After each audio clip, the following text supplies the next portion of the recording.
Her Bentley died the same night she walked out on her billionaire father. A black mechanic in a tiny garage was the only one who didn't flinch at her last name. By morning, it wasn't just her car he'd taken apart. Before we dive in, make sure to hit subscribe, tap like, and share this video. The more voices we reach, the louder these stories become. And drop your city in the comments. Let's see where love finds us. The rain started just as Aurora Lancaster told her father no for the first time in her life. Chandeliers glittered overhead, 1,000 crystals catching the light like tiny watching eyes. Strings swelled from the hired quartet in the corner. Servers floated by with champagne on silver trays. Everyone in the Lancaster penthouse looked dressed in money, even the ones pretending not to notice. Aurora. Her father's voice was low, perfectly controlled, the way it always was when he was furious. Richard Lancaster didn't raise his voice. He bought the room and let silence do the work. You're being unreasonable. She stood at the edge of the floor-to-ceiling window. The city spread beneath them like a map he owned. Her black dress hugged every thick, soft curve of her body, the fabric clinging to hips and full thighs that her stylist had once called a branding challenge, and her ex had called a guilty pleasure. Tonight, Aurora didn't want to be a challenge or a pleasure. She just wanted to be a person. Unreasonable, she repeated, fingers tightening around the stem of her untouched glass.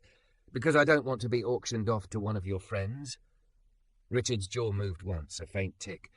Leon Hadley is not one of my friends. He is a partner and an ally.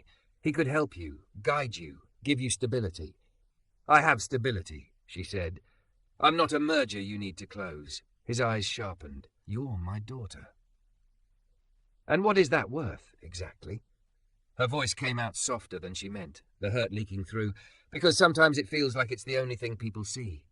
Richard glanced around, making sure no one was close enough to hear. Couples mingled, laughed, posed for photos against the Lancaster logo glowing on the far wall. A live-stream crew hovered, catching candid moments. Aurora suddenly saw it all from above, like a scene in someone else's life. I built this, her father said quietly, gesturing to the room, the view, the world. And one day it will all be yours. Do you understand what that requires? You don't have the luxury of childish rebellion, Aurora. Not with the last name you carry. She swallowed. The necklace around her throat felt heavy, a diamond collar. I'm not rebelling. I'm asking to choose my own life. Richard sighed, the sound thin. You can choose within reason. You know the circles. You know the expectations. But you don't marry the staff. You don't date men who don't know which fork to pick up. And you certainly don't embarrass me at my own birthday party.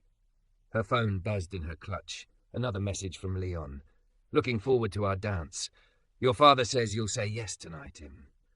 Her skin crawled. I'm leaving, Aurora said. Something flickered in Richard's eyes. Fear, maybe. But it hardened into steel just as fast. If you walk out of this room tonight, you don't walk back in the same way. Think very carefully, Aurora. There is no life outside this one that won't hurt you more. She smiled then, the kind of smile she'd been trained to wear in photographs. Soft, flawless, fake. Dad, she said, her chest burning, I'm already hurting. She set the champagne on the nearest table, turned on her heels and walked through the crowd. Heads turned. Cameras followed her for a few seconds, then drifted away when they realized she wasn't doing anything interesting or scandalous. Just the Lancaster heiress, slipping away early again.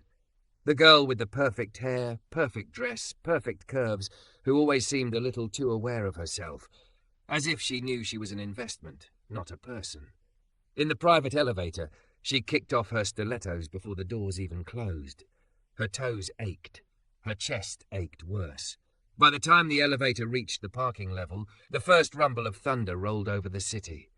Aurora slid into her pearl-white Bentley, the one her father had given her with a bow on top like she was a commercial, and slammed the door harder than necessary.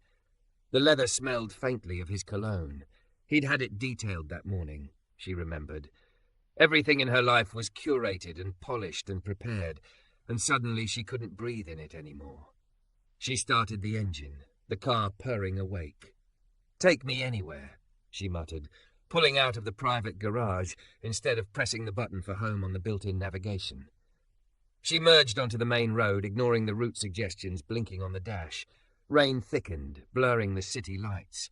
She drove without really seeing, past neighborhoods she only knew by reputation, through streets where the billboards shifted from luxury watches to payday loans. The Bentley looked wrong here, like a jewel dropped in an oil stain. Her phone rang again. Dad. She declined the call. It rang again. Leon. She muted it completely. Just keep going, she whispered to herself, voice trembling. The car shuddered. Aurora frowned, glancing at the dashboard. A warning light flickered. Don't you dare, she breathed, tapping the accelerator. The engine made a grinding sound, then a kind of wounded sigh. The power steering tightened. Aurora wrestled the wheel, heart hammering, guiding the heavy car toward the curb as best she could. The Bentley rolled to a reluctant stop under a dim street lamp.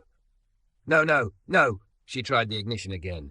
The engine coughed, wheezed, and died. Silence rushed in, broken only by the drum of rain on the windshield. Of course. She sat there for a second, fingers clenched around the steering wheel, eyes burning. This was what she got for trying to have a dramatic exit. An expensive car throwing a tantrum on a street her father would never let her walk down. She forced herself to breathe. In through her nose, out through her mouth. The windows fogged slightly with her breath and the wet heat of her body. Outside, the street was nearly empty. Old brick buildings hunched along the sidewalk, some windows boarded, some still glowing with stubborn light. Across from her, a wide garage door stood half open, light spilling onto the wet pavement. Above it, a metal sign, edges rusted, read, King's Auto and Customs. The garage was still open. Aurora blew out a shaky laugh. Of course it's a mechanic, she said to no one, because tonight wasn't cliché enough already. She grabbed her shoes and small clutch, shoved open the door and stepped into the rain. The cold hit her skin like a slap. Water slid over her bare shoulders, tracing the curve of her collarbones, soaking the clingy black dress as she trotted barefoot across the street. Each step sent a ripple up her full thighs, reminding her how much she existed physically, in a body she'd spent years trying to shrink to fit someone else's picture. Inside the garage, the smell of oil, rubber, and metal met her, sharp and honest. A car hovered above on a lift. Tools glinted on a pegboard. Music played low from a crackling speaker, some slow R&B track that wrapped around the room like a lazy embrace. And under the lifted car, a man straightened up. He had to duck out from beneath the chassis, wiping his hands on a rag. Tall, broad, coveralls unzipped halfway over a dark T-shirt that clung to a chest built by work, not status. His skin was a deep, rich brown, and the overhead light caught in his close-cropped hair. Grease smudged his forearms. His eyes, dark, steady, curious, landed on her and widened slightly. Aurora suddenly remembered every inch of herself. The cling of her wet dress over her hips, the plush swell of her chest, the mascara probably running under her eyes. She crossed one arm over her body without thinking, not to hide her curves, but to anchor herself. "You lost?" he called, voice warm, carrying easily over the rain. "My car broke down," she said, turning to point, then realizing from his angle he couldn't see it. "Bentley. White. It just gave up on me." He stepped closer to the opening, peering past her into the night. The street lamp lit up the raindrops falling between them. "Bentley giving up," he said. "Sounds like bad parenting." Despite everything, her fight with her father, the sick twist in her stomach, Aurora let out a small, startled laugh. The man smiled just a little, and it was like someone turning on a warmer light. A dimple appeared in his left cheek, unexpected and disarming. "I'm Darius," he said, tossing the rag on a nearby cart. "Darius King. That your ride?" "Yeah," she said. "I'm—" Aurora, he repeated, like he was testing how it felt in his mouth. No flicker of recognition, no widening of eyes at Lancaster, no immediate shift into either flattery or resentment. Just her first name, steady. "All right, Aurora, let's go see what your drama queen Bentley's complaining about." He grabbed a raincoat from a hook, shrugged it on over his coveralls, and picked up a flashlight. When he walked past her, she caught the faint scent of soap and engine oil. Real. Grounded. Nothing like the cloud of designer fragrance she'd escaped. He paused at the curb and glanced back. "You okay walking in the rain in that?" He gestured vaguely to her drenched dress and bare feet. She dropped her heels to the ground and slid her feet into them with a shrug. "It's already ruined," she said. "Might as well commit." One corner of his mouth lifted. Fair enough. They crossed the street together, rain tapping against the plastic of his hood and sliding down her arms in cold rivers. When they reached the Bentley, Darius let out a low whistle. "Well, aren't you pretty?" he murmured. Aurora's heart stumbled before she realized he was talking to the car. She rolled her eyes at herself. Ridiculous. He was a mechanic. She was dripping on the sidewalk. This wasn't anything. Still, when he crouched by the front, flashlight beams sweeping the grille, she found herself watching the way the muscles in his shoulders moved under the fabric, the way his hands were careful, respectful, even with metal and chrome. "Pop the hood?" he called. She opened the door, leaned in, and pulled the lever. The interior light bathed her in soft cream glow, reflecting off rain-slick skin, the deep neckline of her dress, the curve of her hip as she leaned forward. She caught her reflection in the dark screen of the console, smudged eyeliner, flushed cheeks, eyes brighter than they'd been in months. She didn't look like Lancaster's polished doll right now. She looked alive, messy, real. The hood clicked. Aurora straightened, stepping back as Darius lifted it and peered inside. He hummed thoughtfully, the sound deep in his chest. "All right, Princess," he said. Not to her, but to the car again, voice teasing. "Tell me what's wrong." The word princess made something in her flinch and relax at the same time. Not the way her father said it, loaded with ownership. Not the way men at galas said it, dripping with entitlement. The way Darius said it sounded almost like affection. For an engine. For a machine that had stopped under the weight of too much polish. Aurora wrapped her arms around herself against the chill. For the first time all night, she had no idea what came next. No script. No expected answer. On a dark, wet street far below the world she'd been born to, a stranger leaned over her broken car, and a strange, impossible thought slid quietly into her mind. Maybe this breakdown wasn't the worst thing that could have happened. Maybe it was the first true thing. Darius worked mostly in silence. Rain drummed on the open hood, ticking against metal as his flashlight beam slid over wires and polished parts. Aurora stood a little back, hugging herself, watching the way his brows pulled together when he focused, the way his hands moved like he knew this engine personally. "So?" she asked after a few minutes when the quiet got too loud in her head. "Is she mad at me, or just dramatic?" He chuckled under his breath. "Both," he said. "Battery's fine. Alternator looks okay. I'm guessing an electrical issue or a sensor that decided to quit on you." He straightened, wiping his hands again. "Either way, I'm not tearing into this in the middle of the street at midnight." She glanced around. The street was emptier now. A bus roared past, sending a spray of water over the curb. Her bare shoulders prickled. "So," she swallowed. "What do we do?" "We," Darius said. "Push her inside." He tapped the hood affectionately.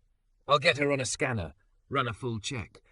But that'll take a while, and I'm not letting you stand out here freezing in that." She looked down at herself.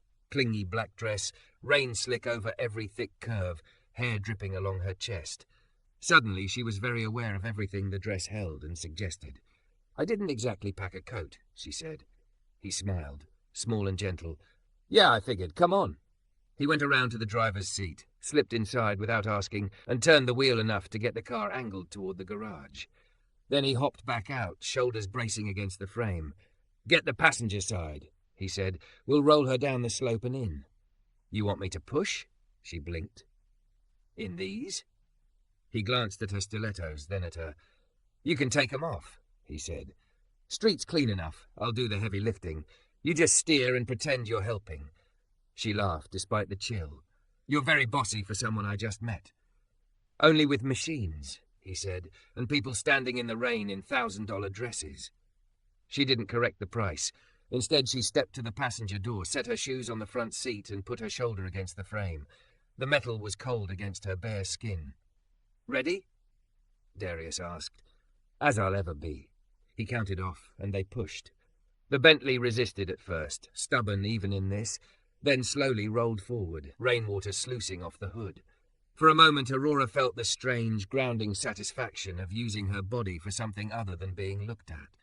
"Keep her straight," Darius called, managing most of the momentum from his side. His forearms flexed, veins standing out, rain dripping from his jaw. Strong, solid, real.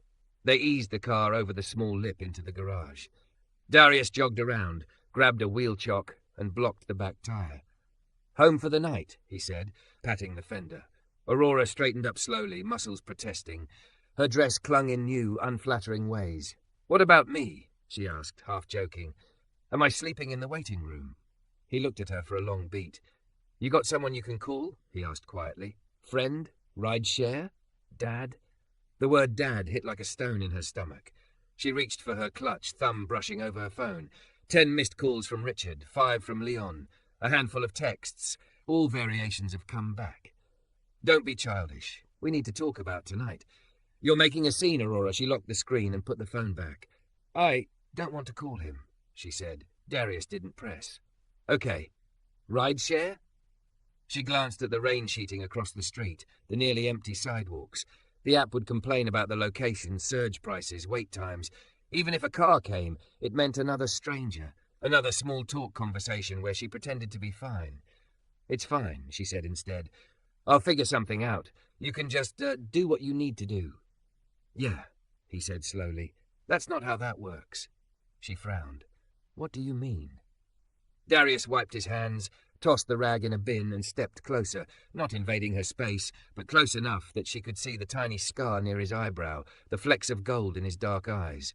"I'm not locking up and leaving you out here in the middle of the night," he said. "I don't care if you pulled up in a Bentley or a bicycle. I was raised better than that." Heat pricked her eyes. It was nothing dramatic, just a simple statement, but it landed somewhere deep, the place that had started to believe decency came with strings and contracts. "I don't want to be a bother," she said, voice too soft.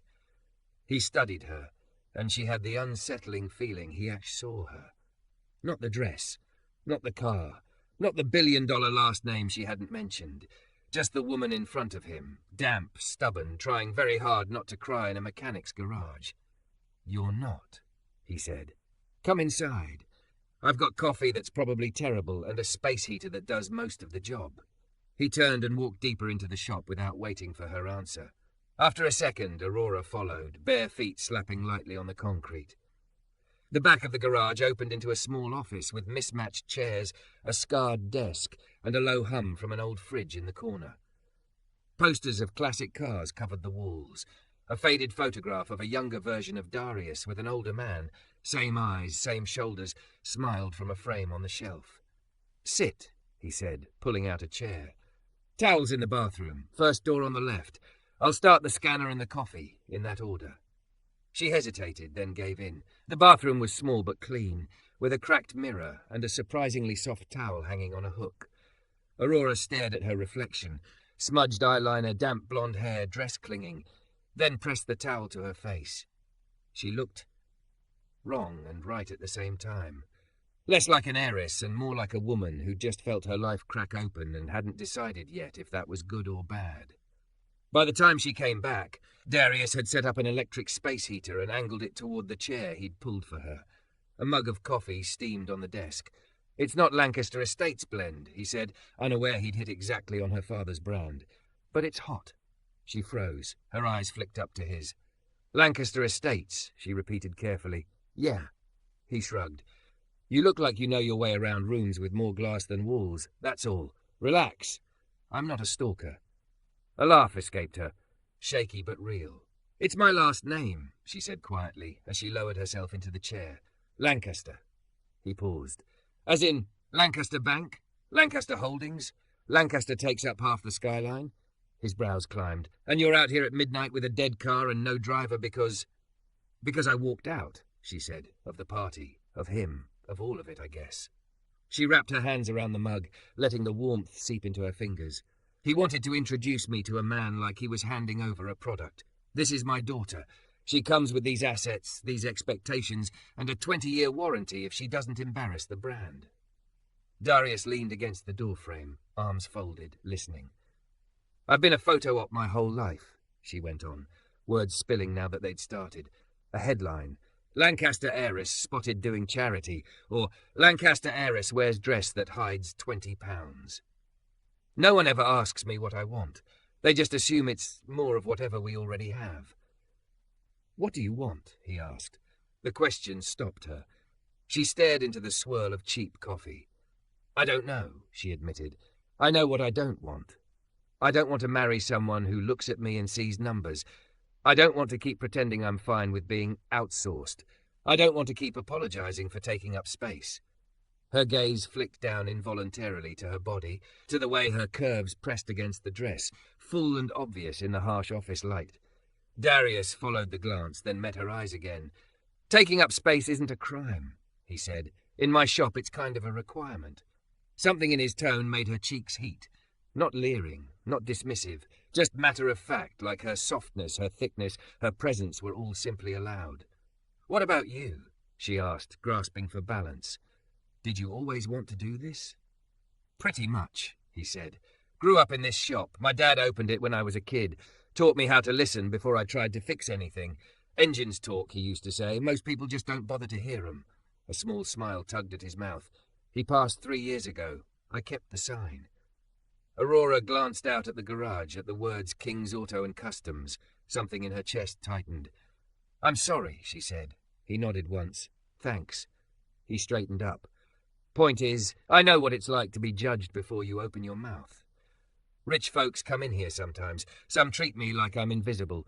Some treat me like I'm a vending machine with a socket wrench. They see the grease, the neighborhood, and decide what I'm worth." "Yeah," she said softly. "I get that. Different side of the same coin. Maybe." He tilted his head.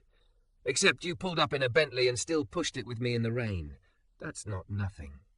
Her throat tightened. She looked away, pretending to focus on a poster of a cherry-red muscle car.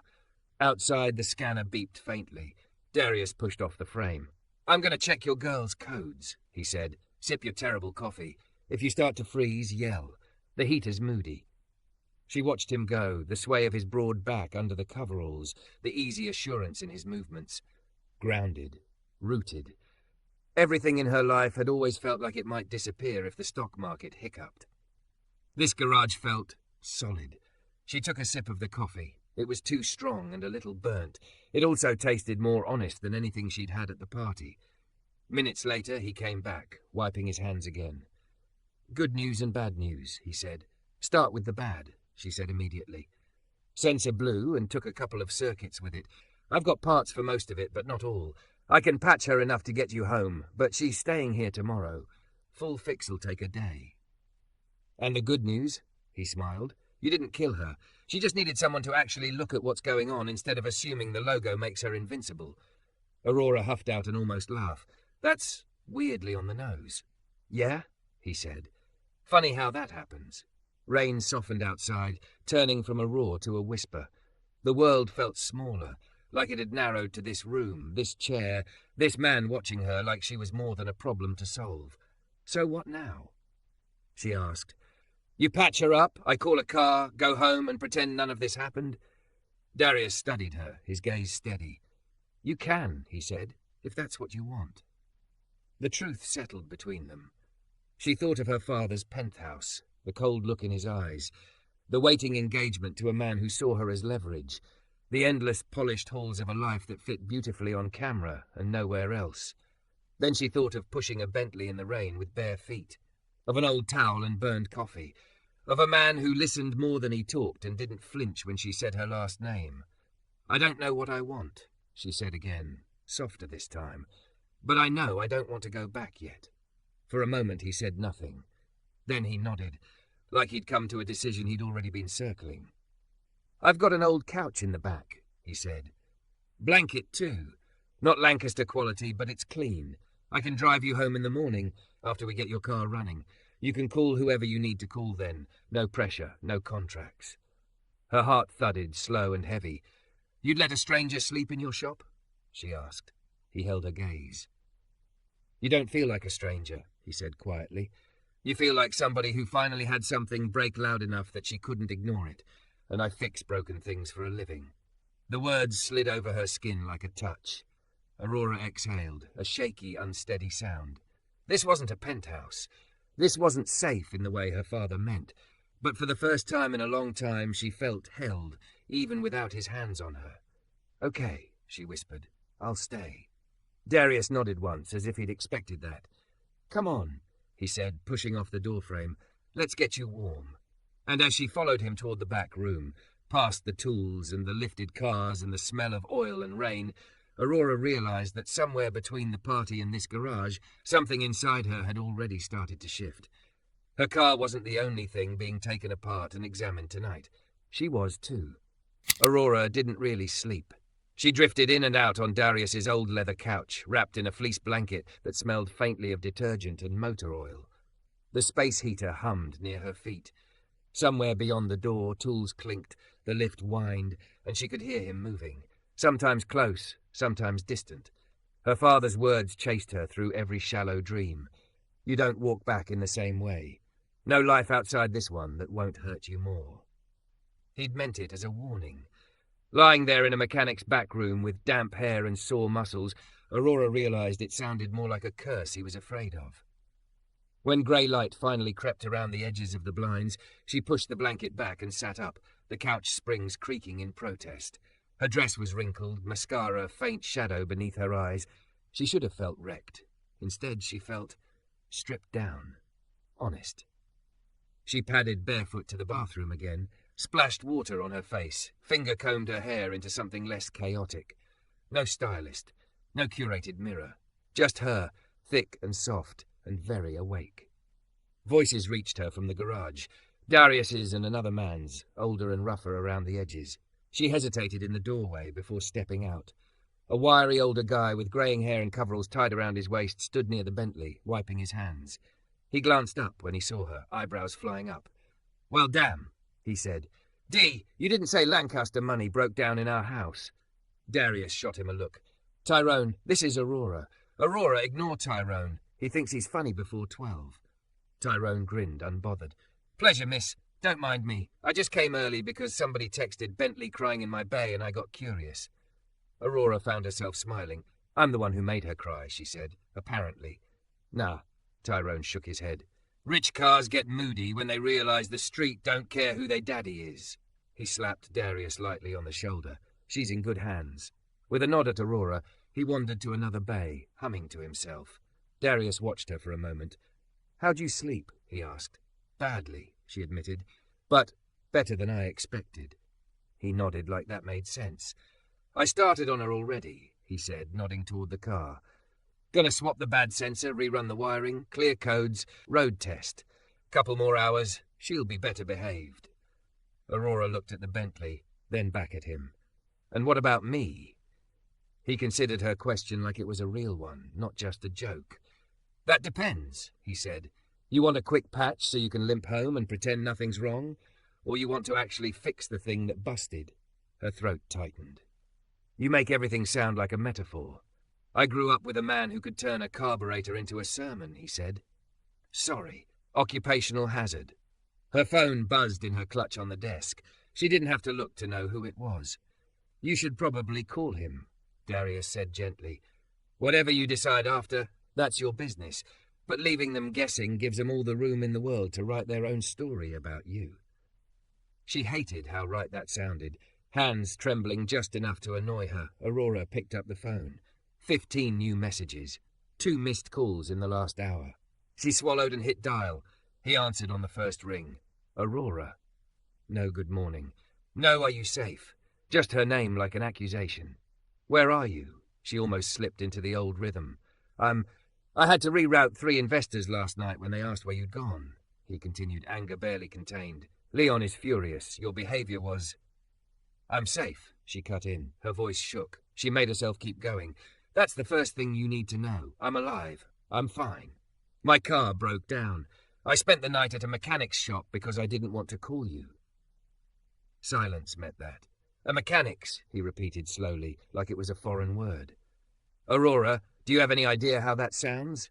Do you have any idea what people will think if they—" "Dad," she said, louder this time. Her heartbeat thudded in her ears. Darius had turned away, giving her privacy but staying close enough that she could sense him, a solid presence at the edge of her vision. "You asked me to think very carefully," she said. "I did. I'm not coming back for the life you had planned last night." "You're upset," he said, as if that explained everything. "You're reacting. We'll discuss this calmly when you're home." "This is me being calm," she said. "I'm not marrying Leon. I'm not letting you barter me like part of a portfolio. If you want to be in my life, it has to be as my father, not my broker." The word broker landed between them with a sharp, metallic clang. Aurora. There was something almost like panic in his voice now. "You don't understand the pressure I'm under. The board, the shareholders." "I understand that you're afraid," she said quietly, "but I'm tired of living my whole life inside your fear." For a moment, the only sound was the hum of the lift and Tyrone's distant whistling. "If you walk away from this," Richard said finally, his voice low and cold, "you walk away from more than a marriage. You walk away from the security this family name provides." She took a breath. Darius's back was still to her, broad, steady, as if he were holding up the roof. "I know," she said, "and I'm still walking." Silence again. Then he laughed, a brittle, disbelieving sound. "You're throwing away a fortune for what? Some idea of independence? Some fantasy of being ordinary? You won't last a month out there without Lancaster money." Maybe once that would have paralyzed her. Today, standing in bare feet on concrete, smelling oil and coffee instead of cologne and champagne, it sounded like a dare. "Then I'll learn," she said. "Goodbye, Dad." Or, she hung up. Her hands shook so badly she fumbled, setting the phone down. Tears pricked hot and immediate. She blinked hard, jaw clenched. She wouldn't fall apart, not now.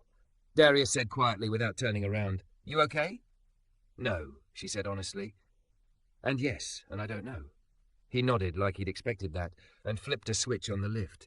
The Bentley rose a few inches, chains rattling softly. "When my dad died," he said, eyes on the car, "everyone told me, 'At least you still have the shop. You'll be fine.'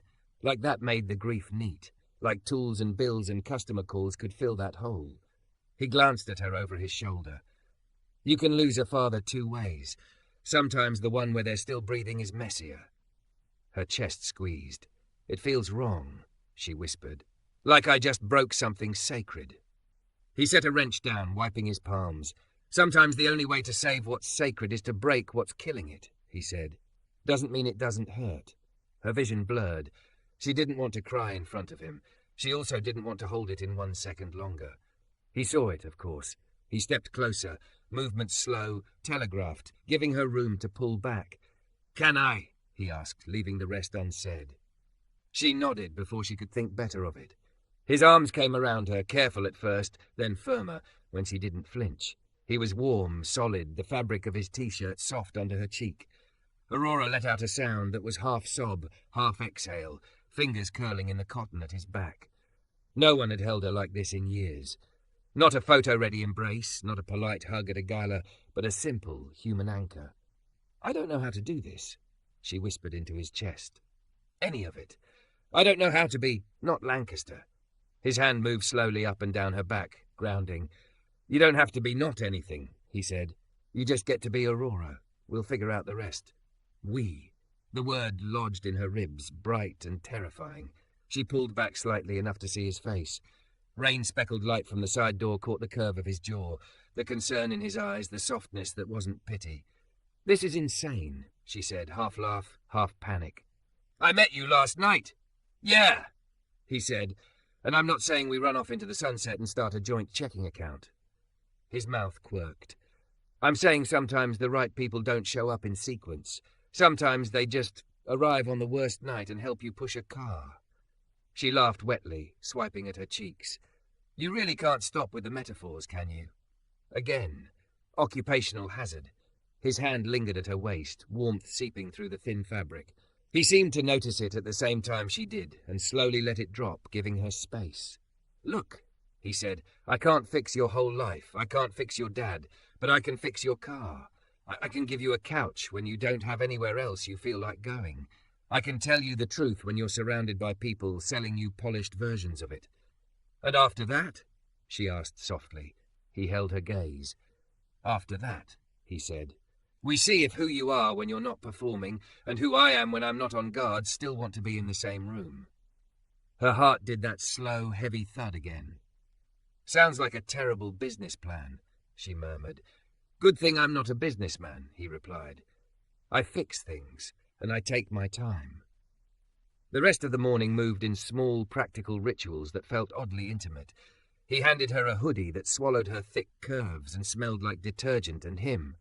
She helped Tyrone sort parts, listening to the older man tell stories about Darius's dad.